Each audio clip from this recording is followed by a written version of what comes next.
2024ની લોકસભાની ચૂંટણી ગુજરાતમાં સાવ નીરસ જશે એવું લાગતું નથી, કેમ કે એક લોકસભા બેઠક કે જે દરરોજ કોઈને કોઈ કારણોસર ચર્ચામાં રહે છે. ક્યારેક ઇન્ડિયામાંથી કોણ ઉમેદવાર બનશે એના નામ પર, તો ક્યારેક ભારતીય જનતા પાર્ટી અને સંભવિત ઉમેદવારના ઝઘડાના આધાર પર. પરંતુ ઉમેદવારોના બદલાવાથી, ચહેરાઓના બદલાવાથી, પક્ષોના બદલાવાથી રાજનીતિ શું ક્યારેય બદલાય છે? શું ક્યારેય એ વિસ્તારની જનતાનું ભાગ્ય બદલાશે? બહુ મોટો પ્રશ્ન છે. નમસ્કાર, આપની સાથે હું દેવાંશી.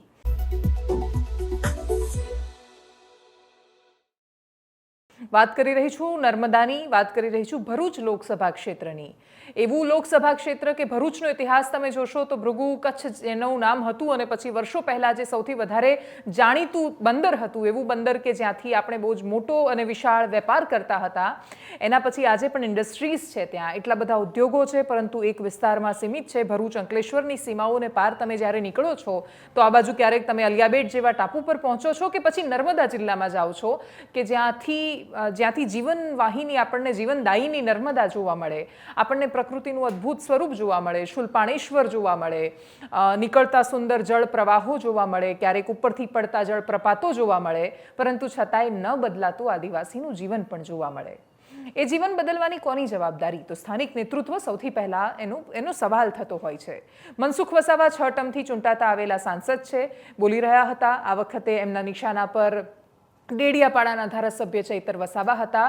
ડેડિયાપાડા તો એવું ક્ષેત્ર છે કે જે આટલું સુંદર હોવા છતાં શૂલપાણેશ્વર રેન્જ આવેલી છે, ત્યાં શૂલપાણેશ્વરના જંગલો અને ત્યાંના તમે ધોધ, બાકી અદ્ભુત જળાશયો તમે જુઓ તો તમે વિસ્તારના પ્રેમમાં પડી જાઓ. તમને એવું થાય કે અહીંયા જો થોડો ઘણો વિકાસ એટલે બહુ મોટી ઇમારતો કોઈ નથી કહેતું, બસ ખાલી એક ગામથી બીજા ગામ પહોંચવાનો રસ્તો બની જાય. વિકાસના નામ પર બીજું કશું જ નહીં, દવાખાનું પહોંચી જાય. વિકાસના નામ પર બીજી કોઈ જ મોટી ઇમારતો નહીં, પણ સરકારી શાળામાં શિક્ષકો પહોંચી જાય, તો કદાચ ભવિષ્ય કેટલું બદલાઈ શકે. પણ ઘણીવાર તમારા સપના એટલા માટે સપના રહેતા હોય છે કે બધું એકસાથે પૂરું થઈ જશે તો તમે માંગશો શું, અને એટલે જ આપણે એને એ સકારાત્મક રીતે લઈએ. રાજનૈતિક ચર્ચા અને ઝઘડા પર ફરી એકવાર આપણી નજર કરીએ. મનસુખ વસાવા બોલી રહ્યા હતા. બોલતા બોલતા કદાચ એમનું અગ્રેશન અથવા ફ્રસ્ટ્રેશન, તમે જે પણ માનો, એમની અકળામણ અંદરની દેખાઈ. શું કામ દેખાઈ? કેમ કે બોલતા બોલતા એવું બોલ્યા કે ડફોળને ખબર નથી પડતી. હવે આ પ્રકારની શબ્દો જ્યારે સાંસદ, અને એ પણ સામેવાળો વ્યક્તિ પણ જનપ્રતિનિધિ જ છે, એના માટે બોલે છે, તો એ બતાવે છે કે એ ઝઘડો બહુ દૂર સુધી પહોંચી ગયો છે.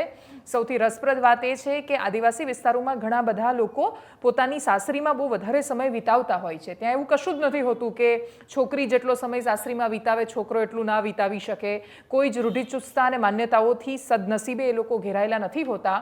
અને એટલે જ મનસુખ વસાવાની સાસરીનું ગામ ડેડિયાપાડાથી અંદર જતા જે ચૈતર વસાવાનું ગામ છે એ જ છે, અને એ જ ગામમાં મોટાભાગે મનસુખ વસાવા પણ રહેતા હોય છે. એટલે એક જ ગામમાંથી નીકળેલા બે રાજનેતાઓ, પરંતુ છતાંય રાજનીતિ શું અસર કરે છે માનસ પર, એનું ઉદાહરણ જોવા મળ્યું. બંને એકબીજા પર ક્રિયા પ્રતિક્રિયા આપી છે. સાંભળીએ બંનેને. ચૈતર વસાવાને ભાન હોવું જોઈએ કે ભારતીય જનતા પાર્ટીમાં પહેલી વખત 6 ટર્મથી ટિકિટ મેળવી એ જ અતિ મહત્વનું છે. ડફોડને ખબર હોવી જોઈએ કે 6 ટર્મથી પાર્ટી એમને એમ ટિકિટ નથી આપી દેતી અને મતદારો એમને એમ વોટિંગ નથી કરતા. ખાબોચિયાની ડેડિકેટને ડાઉન કર્યા કરે છે. એક વિધાનસભા જીતી ગયા આપવાના ડેડિયાપાડામાં કોઈકનો કોઈ કારણ છે.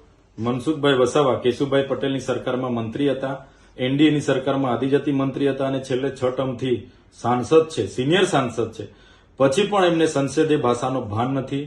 એક ધારાસભ્ય તરીકે જે મારું અપમાન એમણે કર્યું છે એ મારું નથી, પણ અમારા ડેડિયાપાડા અને સાગબારા તાલુકાની જનતાનું અપમાન કર્યું છે, આદિવાસી સમાજનું અપમાન કર્યું છે. મનસુખભાઈ વસાવાનો ચાલ, ચહેરો અને ચરિત્ર જનતા સારી રીતે જાણે છે. પોતાની સરકારમાં એક સૂકો પાપડ તો એનાથી ભંગાતો નથી, અને અધિકારીઓ અને પદાધિકારીઓ સાથે જે વર્તન કરે છે એનાથી સમગ્ર ગુજરાત જાણે છે. અને જેવી ચૂંટણીઓ આવશે એવું એમનું વર્તન બદલવાનું છે. મનસુખભાઈ વસાવાને ખબર હોવી જોઈએ, એમના નરેન્દ્ર મોદી, અમિત શાહ, હર્ષ સંઘવી, રવિન્દ્ર જાડેજા અને પોતે આ વિસ્તારોમાં ડોર ટુ ડોર પેમ્પલેટ વેચ્યા છે. પછી પણ ભાજપ, કોંગ્રેસ અને બીટીપીની સામે ચૈતર વસાવાને 1 લાખથી પણ વધારે મતો અહીંની જનતાએ આપ્યા છે.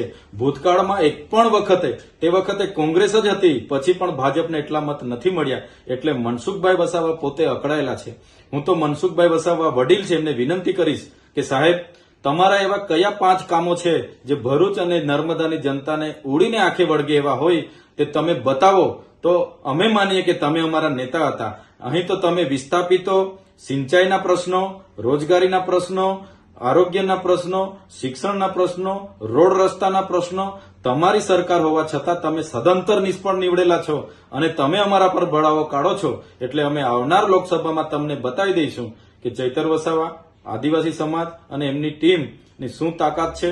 આવનાર લોકસભામાં અમે તમને બતાવી. આવું થવાથી તો ચૈતર વસાવાને મુદ્દો મળી ગયો. જોઈતું તું ને વૈદે કીધું જેવી પરિસ્થિતિ થઈ. એમણે તો સીધા જ કહી દીધું કે આ આદિવાસીનું અપમાન છે. રાજનીતિમાં કેટલું સરળ હોય છે પોતાની જાતને માત્ર કોઈ પ્રતિનિધિ તરીકે પ્રસ્થાપિત કરવા કરતાં હું જ બધું છું એવું માની લેવું.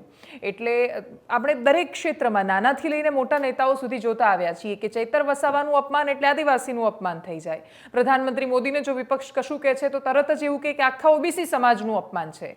એમના પર કરવામાં આવેલી ટિપ્પણી ઘણીવાર આખા મોદી સમાજનું અપમાન થઈ જાય. અને એટલા જ માટે રાજનેતાઓ એ ભ્રમમાં હોય છે કે પછી એમની ભ્રમણા જ વાસ્તવિકતા છે ખબર નથી.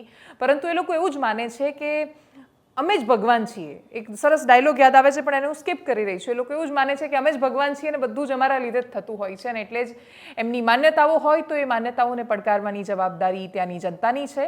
જે પણ થયું એની અંદર જો કે ભાષાની મર્યાદા સૌથી પહેલાં ચૂકવામાં જે આવી એ મનસુખ વસાવા દ્વારા આવી. હવે આગળ જતાં એના કોઈ પરિણામો આવે છે કે કેમ એ ખબર નથી. ભારતીય જનતા પાર્ટીમાંથી 7મી વાર એમને ટિકિટ મળશે કે કેમ એના પર બહુ મોટી તલવાર છે. ચૈતર વસાવા પણ અત્યારથી કહી રહ્યા છે કે હું ચૂંટણી લડીશ, પરંતુ હકીકત એ છે કે ઇન્ડિયાનું ગઠબંધન થાય છે અને જો ભરૂચ લોકસભા કોંગ્રેસના ફાળે જાય છે તો ત્યાંથી મુમતાઝ પટેલને જો ટિકિટ મળે છે તો એમનું લડવાનું નજીક મનાઈ રહ્યું છે. મુમતાઝ પટેલ જાતે માની બેઠા છે કે કોંગ્રેસ એમને ટિકિટ આપશે. અપેક્ષિત રીતે એ મજબૂત ઉમેદવાર પણ છે કેમ કે એમના પિતાનો વારસો એ સંભાળે એમાં કોઈ શંકાને સ્થાન નથી. એમાં જો પરિવારવાદ આવી જતો હોય તો પછી રાહુલ ગાંધીએ પણ શું કામ ચૂંટણીઓ લડવી જોઈએ? બાકીના રાજનેતાઓએ પણ શું કામ ચૂંટણીના મેદાનમાં ઉતરવું જોઈએ? માત્ર એટલા માટે કેમ કે એમના પરિવારમાંથી હતા અને એટલે જ ડૉક્ટરનો છોકરો MBBS અને બાકીની પરીક્ષાઓ પાસ કર્યા પછી ડૉક્ટર બને છે તો પપ્પા એને દવાખાનું ખોલી આપી શકે અથવા પપ્પાની લીગેસીનો ફાયદો મળી જાય. પણ રાજનીતિમાં એવું નથી હોતું. ત્યાં તો કદાચ પેશન્ટ પણ મળી જતા હોય છે. રાજનીતિમાં તો ચૂંટણી જાતે લડવી પડે છે અને એના પછી પણ તમારે પ્રજાની એ બધી સમસ્યાઓ અને પ્રશ્નોમાંથી પસાર થવું પડે છે.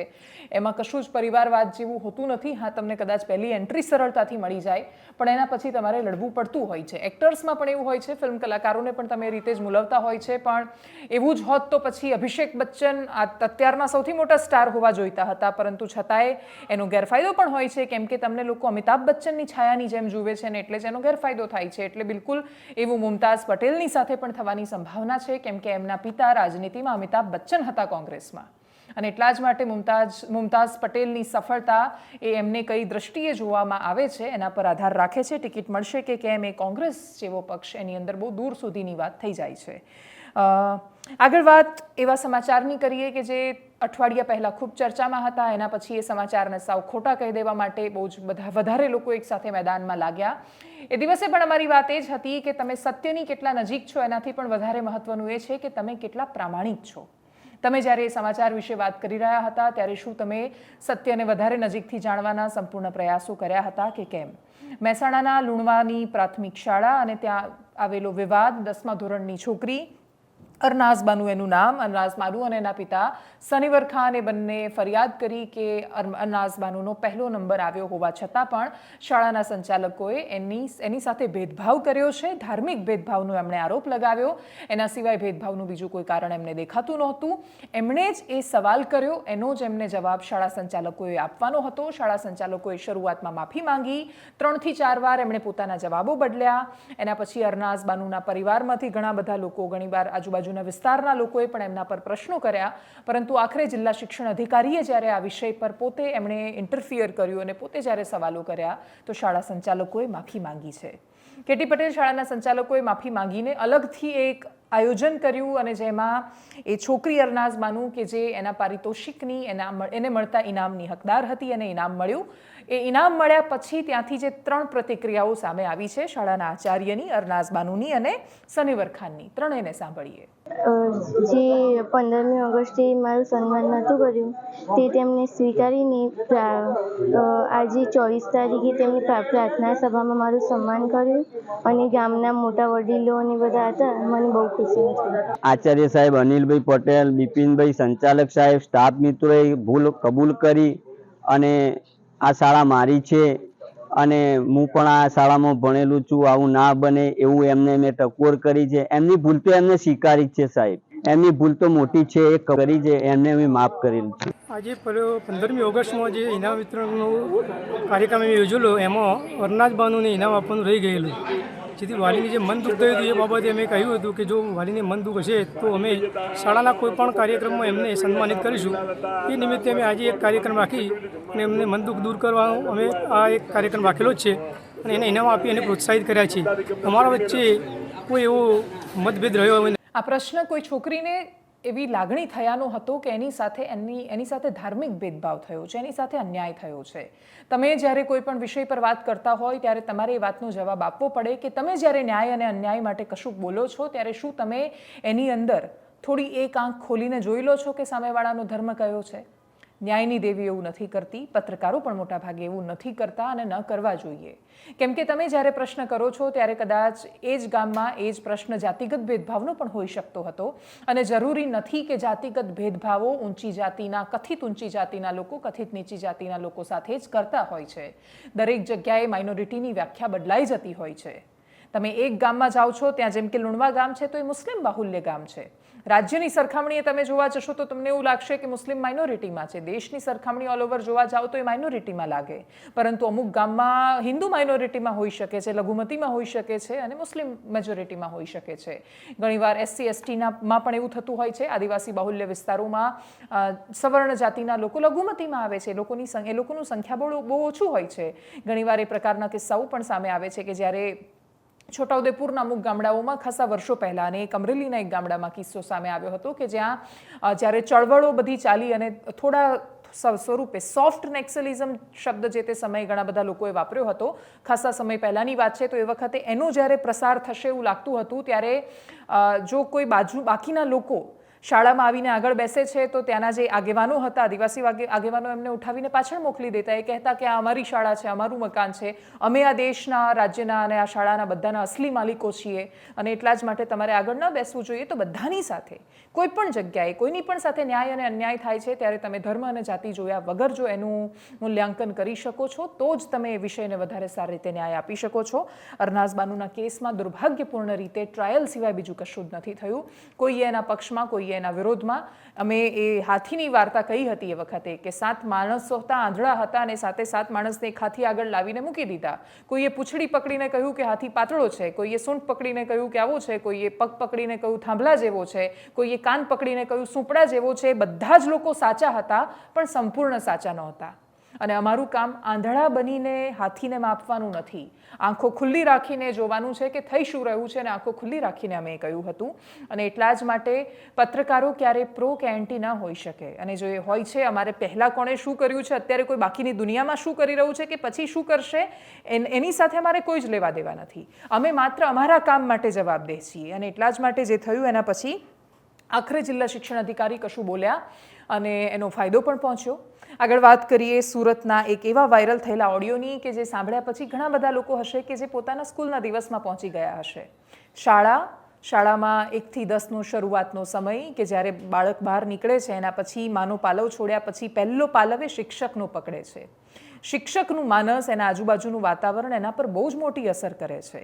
એ શું કરી શકે એનું બહુ અદ્ભુત ઉદાહરણ આપણી સામે આવ્યું છે. ડૉક્ટર મિતુલ ઉપમન્યુ ત્રિવેદી છે જે પોતાના શાળાના શિક્ષકની સાથે વાત કરી રહ્યા છે. કોણ છે? વૈજ્ઞાનિક છે. ક્યાં ભણ્યા હતા? સુરતની એક શાળામાં ભણ્યા હતા. સાર્વજનિક એજ્યુકેશન સોસાયટીના હેઠળ એક્સપેરિમેન્ટલ સ્કૂલ સુરતમાં ચાલે છે, ત્યાં એમણે અભ્યાસ કર્યો.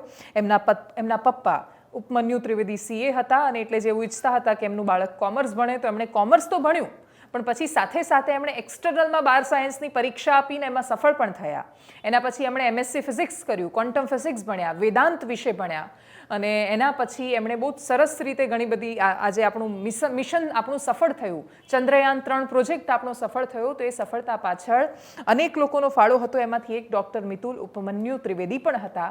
જ્યારે તમે કોઈ પણ વસ્તુનું, આપણે કાલે પણ ઉદાહરણ સમજ્યા હતા કે કોઈ પણ વસ્તુ ગુરુત્વાકર્ષણના કારણે નીચે આવે છે, જોરથી આવે છે, તો કશું પશુ પછડાય જ્યારે જમીન પર, ખુલ્લી જમીન પર, તો એ ધૂળ પડવાની, ઉછળવાની પૂરી સંભાવના છે. ચંદ્ર પર પવન નથી કે જેના કારણે ત્યાંથી ત્યાં જશે, પરંતુ છતાં એ ઉછળશે. અને એ ઉછળે છે ત્યારે એ સૌથી ઓછી કેવી રીતે ઉછળે, એના રજકણો બહુ અસર ના કરે, કેમ કે રજકણો શમી જાય એના પછી પ્રજ્ઞાન રોવર બહાર નીકળવાનું છે વિક્રમના ગર્ભમાંથી. અને એટલા જ માટે એ જે મહત્વના પાસાઓ હતા એની અંદર એમની પણ ભૂમિકા રહી હતી. અનેક વૈજ્ઞાનિકોએ કરેલી મહેનત છે. એ સંવાદ બહુ જ ઇમોશનલ છે, બહુ જ સુંદર છે. શિક્ષક અને વિદ્યાર્થીનું કનેક્શન, એક શિક્ષક એની આંખોમાં ગૌરવાન્વિત કરનારી ક્ષણ પછી નીકળેલા આંસુની વાત છે. એક વૈજ્ઞાનિક કે જે ટોચ પર પહોંચ્યા છે, પરંતુ છતાંય પોતાની શાળાના શિક્ષકોને આભાર માનવાની એમની ઈચ્છા છે, એમની જે ઘેલછા છે, અને સાથે એમની લાગણી છે, એ તમને સંવાદમાં છલકતી જોવા મળે છે. સૌથી પહેલા એ ઓડિયો સાંભળીએ. કોંગ્રેચ્યુલેશન. હા સર, તમારો મેસેજ જોયો, મને બહુ એટલો બધો આનંદ થયો. અરે મારા દીકરા, તું ખરો ને ત્યાં? હા, હું અહીંયા જ છું. ઓ મારા દીકરા, વેરી નાઇસ. પ્રેશર મારું તો વધી ગયું. પ્રેશર 100 એટલે જો એટલે શું થશે છેલ્લી ક્ષણે તું દેખાય, પછી મિતુલ દેખાય. મારો મિતુલ દીકરો ત્યાં જ હશે. હું તો હા, અહીંયા જ હતો. હમણાં જ મેં પ્રસાદ ટીચરને પણ ફોન કર્યો. મેં તમારો મેસેજ જોયો એટલે પહેલો તમને ફોન કરું છું. ઘરે ફોન કર્યો, પછી ટીચરને કર્યો, હવે તમને કરું છું. એટલો બધો આનંદ આવે છે. તમારા ગણિતના સૂત્રો એક એકડો મને યાદ છે. એ એકડો મને અહીંયા બહુ કામ લાગ્યો. ઓ મારા દીકરા, હું તને કેટલો આજ સુધી નહીં યાદ એમ, પણ આજે તું દેખાય મને, તું દેખાય ત્યાં મિતુલ. મેં મારી મિસિસ ને વાત કરી, મિતુલ મારો દીકરો ત્યાં છે, તો એમ કે પેલો એકવાર આવેલો સ્કૂલમાં એ તારો છોકરો. અરે તને અમારી આંખમાંથી હમણાં હર્ષના આંસુ દીકરા. રિયલી હું બોલી નથી શકતો સર. બસ મને મારો દીકરો છે ને, તારી સફળતા આજે હિન્દુસ્તાન ને દુનિયાના નકશામાં ઉપર મૂકી દીધું. સર, ગર્વની વાત એ છે કે આટલા વર્ષોથી જે મહેનત કરતો હતો ને, હવે મારી ડિઝાઇન, આ ડિઝાઇન સર મારી હતી. ઓ માય ગોડ, હવે દુનિયાની સામે હું આવીશ. ઓ રિયલી છેલ્લા કેટલા વર્ષોથી એના માટે પ્રયત્ન કરતો હતો. ઓ મારા દીકરા, કેટલું મને ગર્વ થાય છે. મારો દીકરો ક્યાં પહોંચી ગયો. તું ચંદ્ર પર જ છે એવું મને દેખાય છે. ના બસ તમારા બધાના આશીર્વાદ ને તમારા બધાની મહેનત હું રંગ લાવી છે કે મને એનો આનંદ છે. ના, મહેનત તારી છે. અમારે તો આંગળી ચિંધ્યાનું પુણ્ય, માય ડિયર.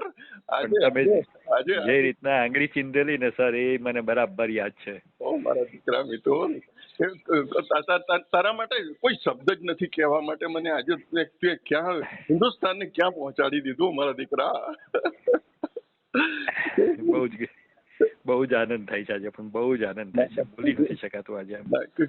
ખરેખર કહું, મને અહીંયા આટલો આનંદ થતો હોય તો તારી તો વાત જ શું હશે ત્યાં દીકરા. તારી તો સવાલ જ નથી દીકરા. અને એમાં પેલું ગયા વખતનું ફેલિયર જોયેલું ને, એટલે આની આમ પેલી મહેનત, અને એમાં એ લોકોએ ફેલિયરને કારણે આમાં મને ઇન્વાઇટ કરેલો.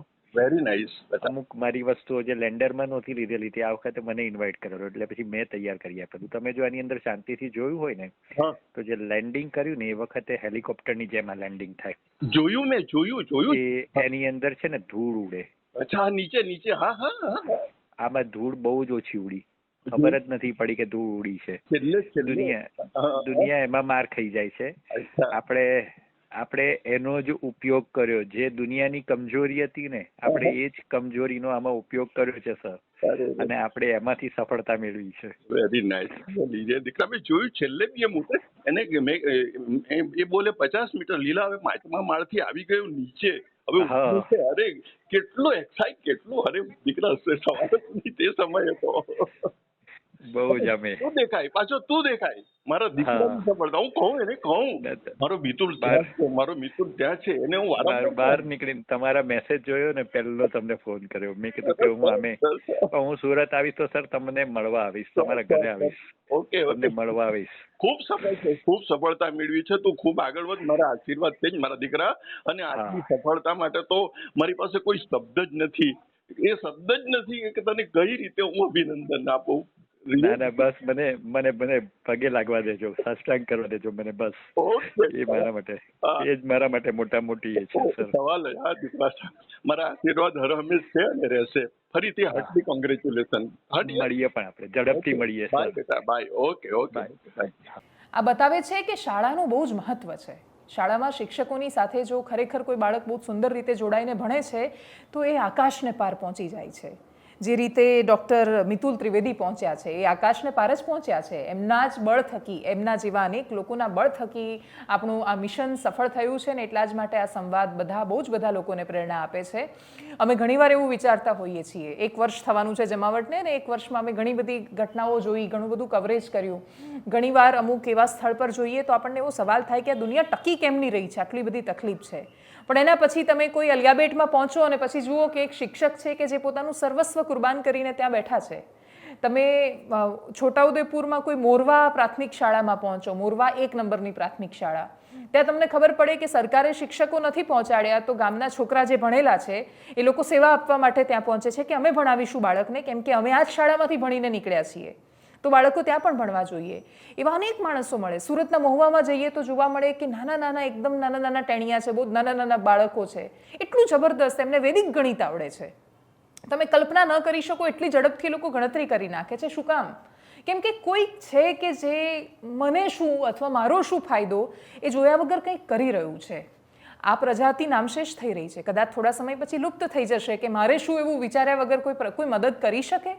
આ સૌથી મોટું, આ તો આપણા ઘડતરમાંથી જતું રહ્યું છે. હવે તો આપણે બાળકોને જે શીખવીએ છીએ કે તારો ફાયદો ના હોય ત્યારે જવાનું જ નહીં. અને આટલું બધા વાતાવરણની વચ્ચે પણ એવા અનેક માણસો છે જે દુનિયામાં ચૂપચાપ, કોઈ જ અપેક્ષા વગર, કોઈ અમને ઓળખે, કોઈ અમને જાણે, કોઈ અમારી સ્ટોરી કરે, કોઈ અમારા વિશે સારી વાતો કરે, એવું કંઈ જ વિચાર્યા વગર સતત પ્રયાસો કરે છે. નાની નાની આંખો સપના જુએ છે અને કોઈ છે જે સપનાના આંજણ પૂર્યા કરે છે અને એના કારણે સપના પૂરા થાય છે. બહુ સુંદર કહાની છે આ. સાથે મહત્વની વાત ચંદ્રયાન સાથે જોડાયેલી એ પણ છે કે એની સફળતા પછી ઘણા બધા લોકોએ ભારતની વૈદિક સંસ્કૃતિને બહુ જ મોટો પડકાર આપ્યો. એમણે કહ્યું કે આ બધું છોડો, આમાંથી વધારે શાસ્ત્રોની વાતો કરવાવાળા આજે વિજ્ઞાનની પ્રશંસા કરી રહ્યા છે. એ લોકો કદાચ પોતાની દ્રષ્ટિએ સાચા હોઈ શકે, પણ એ લોકો કેમ ભૂલી ગયા કે પેલું જે ગીત હતું ને કે જબ ઝીરો દિયા મેરે ભારતને, દુનિયા કો તબ ગિનતી આઈ, તારોं की ભાષા સિખલાઈ ભારતને. આ બધું જે હતું એ ક્યાંથી આવ્યું? આર્યભટ્ટ ક્યાંની સંસ્કૃતિની પેદાશ છે? વરાહ મિહિર ક્યાંથી આવ્યા છે? ચરક કોણ હતા? સુશ્રુત કોણ હતા? એ સિવાયના કેટલાય લોકો છે જેના નામ તમે લેવા જશો તો તમારા આંગળીના વેઢા ખૂટી જવાના છે. એ લોકો કઈ સંસ્કૃતિની પ્રોડક્ટ છે? આમાંથી તો ઘણું બધું આજે પણ બહારના લોકો એ વસ્તુ સ્વીકારી લે છે. બહુ સરળતાથી એવું કહી શકે છે કે શ્રીમદ ભગવદ્ ગીતા એમના જ્ઞાનનો સ્ત્રોત રહ્યા છે. એ લોકો બહુ સરળતાથી સ્વીકારીને કહી શકે છે કે અમને એમાંથી પ્રેરણા મળી અને એના આધારે અમે આ કર્યું. ઓપનહાઇમર જોઈને બહુ જ બધા લોકો ખુશ થાય છે કે જોયું કેવી રીતે શ્રી કૃષ્ણ અથવા એ શ્લોકને પ્રસ્થાપિત કરવામાં આવ્યો. ફિલ્મમાં કેવી રીતે કરવામાં આવ્યો ખબર નથી, પણ પરમાણુ શસ્ત્રના જ્યારે એ બનાવ્યું એના પછી તો શું કામ એમણે હું જ નાશ છું, હું જ સર્જક છું, આ પ્રકારના શબ્દો જે શ્રી કૃષ્ણના મોઢે બોલાયા હતા કુરુક્ષેત્રના મેદાનમાં, શું કામ યાદ આવ્યા? કેટલું સાચું કેટલું ખોટું ઇતિહાસ દરેક વખતે જરૂરી નથી હોતું કે આપણને લેખિત પરિસ્થિતિમાં મળી શકે. જરૂરી નથી કે જે લખ્યું છે બધું જ સાચું હોય, પણ જો એમાંથી કશુંક સાચું છે અને વિજ્ઞાનને પોષક છે તો એને સ્વીકારવામાં શું વાંધો? આ દુનિયામાં ઓક્સિજનની જ્યારે શોધ નહોતી થઈ ત્યારે શું લોકો શ્વાસ નહોતા લેતા જ હતા. એમને એ ખબર નહોતી કે એ ઓક્સિજન છે. ફરક એટલો જ છે. આજે પણ વિજ્ઞાન સંશોધનનું કામ કરે છે, શોધવાનું કામ કરે છે, સર્જનનું કામ નથી કરી શકતા. આપણે કશું શોધીએ છીએ એનો મતલબ એ છે કે આ દુનિયામાં કંઈક છે કે જેનું અસ્તિત્વ છે, આપણને ખબર નથી એટલે છે જ નહીં. એ માનવાની આપણી જો માન્યતાઓને આપણે દૂર નહીં રાખીએ તો હજુ પણ આપણે પશ્ચિમી દેશોના ભારણ હેઠળ જ રહેવાના, કેમ કે આપણે એ સ્વીકારવું પડશે. ઈસવીસન 1600નો એ સમય હતો. ઇટલીની રાજધાની રોમમાં એક વ્યક્તિ જેનું નામ બ્રુનો હતું, એને એટલા માટે રસ્તાની વચ્ચે, આખા શહેરની વચ્ચે ઈસુ ખ્રિસ્તને આપવામાં આવી હતી. એના કરતાં પણ ભયંકર રીતે એને રસ્તાની વચ્ચે જીવતા એટલા માટે મારી નખાયો કેમ કે એણે એવું કહ્યું હતું એ સમયે કે પૃથ્વી ગોળ છે. આજે પૃથ્વી ગોળ હોવાનું સાબિત થઈ ગયું છે. ગેલિલિયોએ જ્યાં સુધી ટેલિસ્કોપની રચના નહોતી કરી ત્યાં સુધી કોઈ ક્યાં માનતું હતું? પૃથ્વી જ બ્રહ્માંડનું કેન્દ્ર છે એવી રીતે માનવામાં આવતું હતું. ને એને જેણે પડકાર્યું તો એમણે કહ્યું કે તમે બાઇબલને પડકારી રહ્યા છો, તમે ઈસુ ખ્રિસ્તને પડકારી રહ્યા છો, ને એટલા જ માટે બ્લાસ્ફેમી, ક્રિશ્ચનનો જે કન્સેપ્ટ છે એને લાગુ કરવામાં આવ્યો. એ લોકો સાવ ખોટા નહોતા, વેધશાળાઓ ચલાવતા હતા, ઘણું બધું શીખવવાનો પ્રયાસ કરતા હતા, પણ બસ મારા શાસ્ત્રમાં નથી એટલા માટે એ ખોટું છે એવી દ્રઢ માન્યતાથી અને જડતાથી ઘેરાયેલા હતા. આપણી સદનસીબ તો એ છે કે આપણે ક્યારેય જડતાથી ઘેરાયેલા નથી રહ્યા. આપણે ત્યાં લખ્યું છે એટલા માટે બધું જ સાચું એવું તો નથી જ હોતું, પરંતુ એના આધાર પર તમે ઘણું બધું શોધી શકો છો, ઘણું બધું નિર્માણ કરી શકો છો, ઘણા સંશોધન થઈ શકે છે, પણ જો આપણે એને સ્વીકારશું જ નહીં તો. આ એટલા માટે યાદ આવ્યું કેમ કે ડૉક્ટર મિતુલ ઉપમન્યુ ત્રિવેદી એ વેદાંત વિશે ભણેલા છે, અને તમે જો કોઈ દિવસ તટસ્થ ભાવે કોઈ જ પૂર્વધારણાઓ વગર શ્રીમદ ભગવદ્ ગીતાના પાના ઉથલાવવાનો પ્રયાસ કરશો તો તમને ખબર પડશે કે તમે ધર્મમાં માનતા હો કે ન માનતા હો, તમારી શ્રદ્ધા એ વાતમાં સમર્થન આપતી હોય કે ન આપતી હોય, ઘણું બધું છે કે જે તમારા મનમાં રહેલા પ્રશ્નનો જવાબ આપી શકે છે. પણ હા, તમારા મનમાં ઉઠતા સવાલો, પ્રશ્નો એકદમ નિર્દોષ ભાવે ઉઠવા જોઈએ. અને એટલા જ માટે તમે ધર્મની ટીકા કરી શકો છો, તમે શાસ્ત્રની ટીકા કરી શકો છો, તમે ચાલી આવેલી ઘણી બધી એવી રૂઢિઓ કે જેણે સમાજ વ્યવસ્થાને નુકસાન પહોંચાડ્યું, જાતિ વ્યવસ્થાની ટીકા કરી શકો છો, પણ એમાં લખેલું છે એટલે બધું જ ખોટું ને ખરાબ ને બાકીના દેશોએ ઇંગ્લિશમાં લખીને આપ્યું એટલે જ સાચું, તો એ ગુલામીની નિશાની સિવાય બીજું કશું જ નથી. અને એટલે જ વિજ્ઞાનનો મતલબ વિશિષ્ટ જ્ઞાન છે. વિજ્ઞાનનો મતલબ એવો થાય છે કે જ્ઞાનનો જ્યારે પ્રયોગમાં ફેરવાય છે, જ્ઞાનનું પ્રેક્ટિકલ એટલે વિજ્ઞાન ટૂંકમાં. અને એટલે જ જ્ઞાન તો પહેલાં મેળવવું પડે, પછી આપણે વિજ્ઞાન વિશે વાત કરી શકીએ છીએ. એના વગર એ બંને પૂરક છે, એકબીજાના અધૂરું છે. જ્ઞાનનું પ્રેક્ટિકલ કરશો તો જ વિજ્ઞાન થવાનું છે. એનાથી આપણે ક્યાં સુધી દૂર ભાગતા રહીશું અને ક્યાં સુધી આપણા શાસ્ત્રોની અને બાકી બધા લખાણોની ટીકા કરતા રહીશું, ક્યાં સુધી ચરક સુશ્રુત એ બધા લોકોને નહીં સ્વીકારીએ અને આપણે એવું જ માનીશું કે દવા તો જે ડૉક્ટર આપે એ જ સાચી એની ના નથી.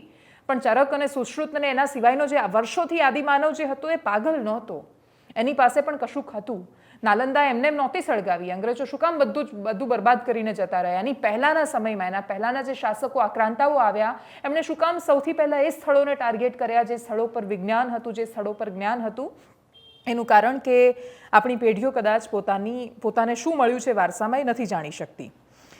આના પરથી જ આગળ વાત તિબેટની કરવી છે. તિબેટના સાંસદ આજે અમારે ત્યાં આવ્યા હતા અને એમની સાથે અમે જ્યારે વાત કરી, તિબેટની પાર્લામેન્ટ ચાલે છે હિમાચલ પ્રદેશના ધર્મશાળામાં. 1959માં જ્યારે અત્યારના જે દલાઈ લામા છે એમને ચીને આમંત્રણ આપ્યું હતું કે તમે અમારે ત્યાં એક થિયેટરમાં આવો, તમે અમારો સાંસ્કૃતિક કાર્યક્રમ જુઓ, પણ ચીને શરત એ રાખી હતી કે કોઈ તમારે સંરક્ષણ વગર આવવાનું, તમારે કોઈ રક્ષણ, તમારા ચોકીદાર કોઈ હોવું ના જોઈએ, એકલા આવો. બધા જ લોકો સમજી ગયા કે એમને ફસાવાની ચાલ છે અને એટલા જ માટે બધા લોકો ભેગા થયા.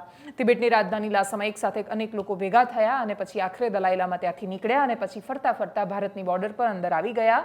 1950માં જ્યારે કમ્યુનિસ્ટ શાસન આવ્યું, કમ્યુનિઝમનો ભયાનક ફેલાવો હતો ચીનમાં ચારેય બાજુ, અને એ વખતે એમણે નક્કી કર્યું હતું કે આપણે તિબેટને કોન્કર કરવાનું છે, તિબેટ અમારું છે, આપણે એને લઈને રહીશું. એમણે લિબરેશન ઓફ તિબેટ એવું નામ આપ્યું, પરંતુ હકીકતમાં એ ઓક્યુપેશન હતું.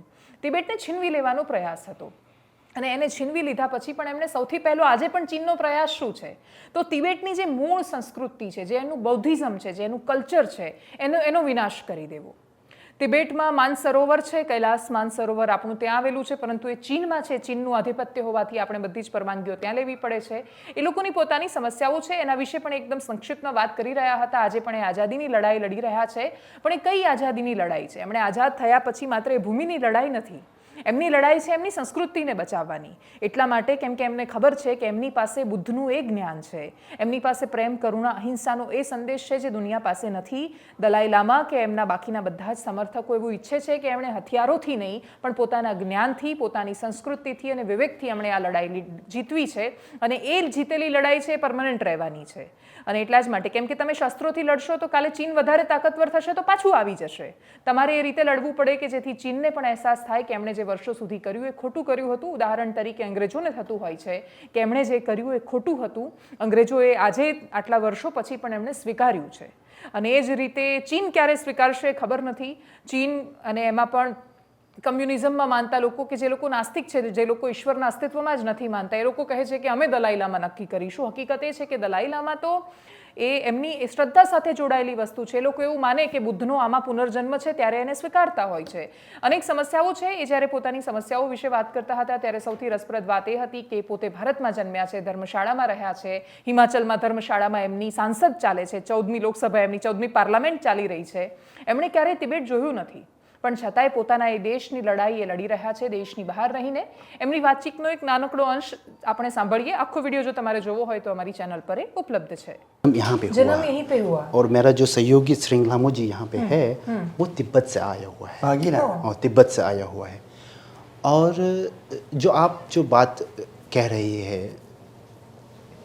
परम पावन दलाई लामा जी कहते हैं कि जो तिब्बत का विश्व जो इशू है वो जो चीन कहता है कि दलाई लामा के बारे में है ना, और हम जो आवाज़ उठाते हैं, लेकिन तिब्बत का जो मसला है 60 लाख तिब्बती जब तक उनके ऊपर अत्याचार होएगा तब तक वो इशू बैठेगा।